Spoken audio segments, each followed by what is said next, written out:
Welcome back to Studio Time. Today we're going to be diving into the MAGIC Pre 4100. So if you are like I was about 6 months ago, then you probably never heard of this MAGIC Pre 4100 or Teegarden Audio. Last year I was doing a studio tour with my friend Matt McClure, who uses the MAGIC Pre in his studio. I believe he had 12 or 16 channels of the MAGIC Pre, and he had a really compelling story for how he switched to using these Pre, so let's check it out. I'd be remiss not to talk about what has become one of my favorite mic pre's in the world. And sure, yeah, please. These guys, Brett Teegarden, who makes these, Teegarden Audio, he, when I first came to town, I interned with him, and he was a session engineer here in town. And he started this company several years ago, and he called me when he was building these in the beginning, and these are the older models. You can tell the face on the one under here is different. It's a newer version. But he called me, and we were over to Ocean Way A tracking one day. And I used to have a rack of 1081s that I used on drums, okay? Yeah.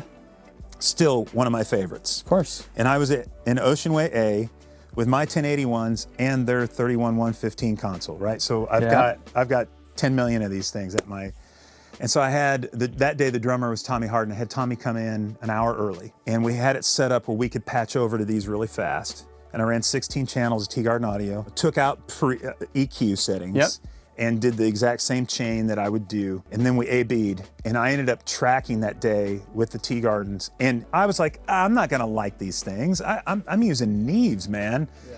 Yeah.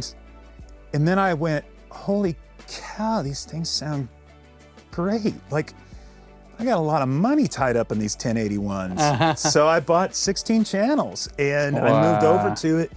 And that's, I mean, I use them on drums all the time now, whether I'm here or at another studio. They get a lot of use. So that's a huge shout out to his products. And I got his Fat Boy tube DIs. I've got 3 channels of that. There's a rack mount, and I have another one for the bass player when he comes in, and his microphones on the drums. They do great stuff. Now, I've had this mic pre here in my studio for over 6 months at this point. I've used it on a handful of different things. What I like to do if I'm testing a preamp, I like to put it on as many things as possible in one project. So what we're gonna do is we're gonna put together a short piece of music, and I'm gonna just record everything using the microphone preamp. So the first thing we'll start with will be acoustic guitars. I'm gonna use this microphone right here. This is a Loughton Audio Clarion, the FC357. This is a beautiful FET condenser. It sounds absolutely amazing. From what I understand from talking to Brett, these are very clean and pure sounding preamps. So I'm gonna record 2 different acoustics that have different sounds. One's gonna be in standard tuning on a Dreadnought body, a Martin acoustic, and the other's gonna be a Gibson. It's a very different sounding acoustic guitar, and it's gonna be high strung. So we'll double it, and we'll be able to compare the sound of the pre with both and hear them both together. Then we'll go on to record a variety of different instruments using the preamps and put them all together and see how they sound.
Okay, so now we're moving on to drums, and we just cross-patched our drum microphones into the MP4s from Teegarden. We're gonna get some levels, see how they sound.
All right, so now we've done drums, we did some percussion. Let's put some bass on it. I'm gonna run just clean P bass into a direct box into the Magic Pre.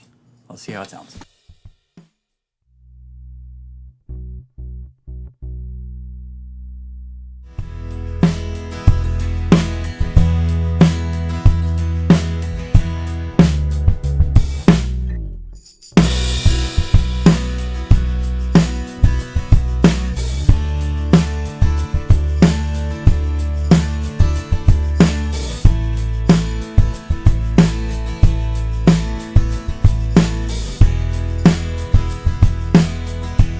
All right, a little update here. We've recorded a handful of different things. We've got drums with 4 microphones, which is always fun to do. It just reminds me of how important the source is, because the drums sound so good, and it's literally just 2 overheads and a kick and a snare mic hitting the Magic Pre's, and that's it. Now, something that caught me off guard when recording drums on this is I used the same mics in the same positions. I recorded them through the APIs at first, and then I had my intern cross-patch into the Magic Pre's. And so same mic, same positions, and we got new levels and listened to it, sounded great, and we recorded. And then when I was playing back after here in the control room, I jumped back and forth between the first take on the APIs to hear the difference. But when I was on the Magic Pre's, I was like, man, the snare sounds different. And of course, I remembered there's no phase flip on the Magic Pre's.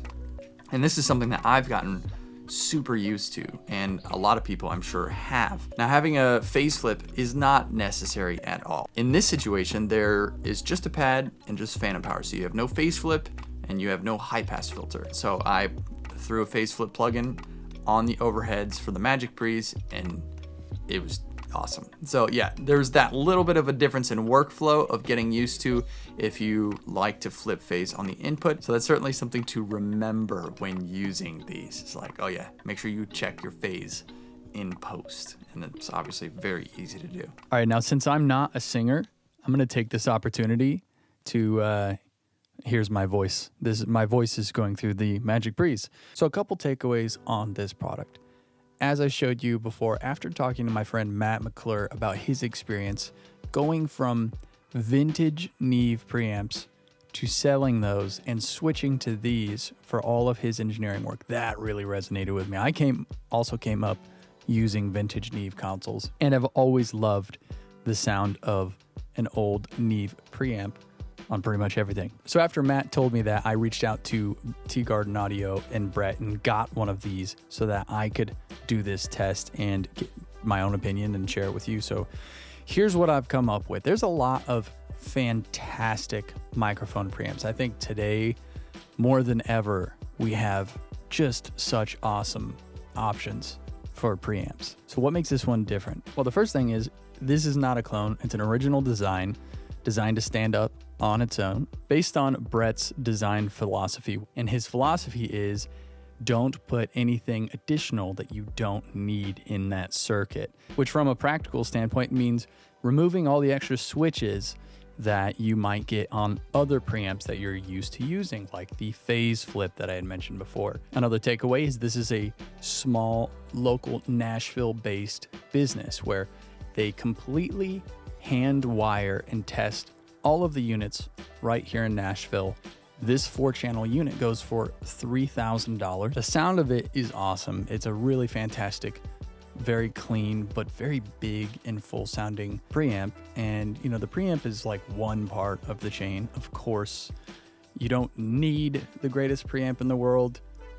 You can use whatever, but every single part of that signal path affects the signal path. And if you have every single part working with you versus against you, you're going to get better results. Another unique part of the product is they use VU meters, which is very fun to use when getting levels, especially for me when I'm not playing and I can get a level of someone else playing.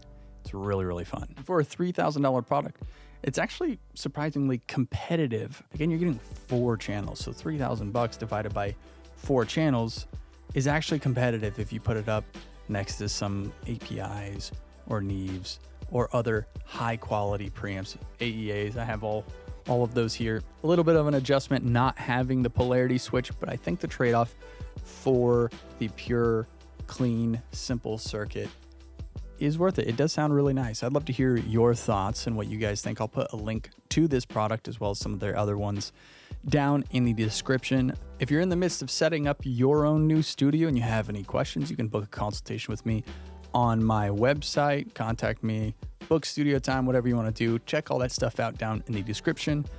It's been fun. Thank you guys so much for watching, and we'll see you in the next one.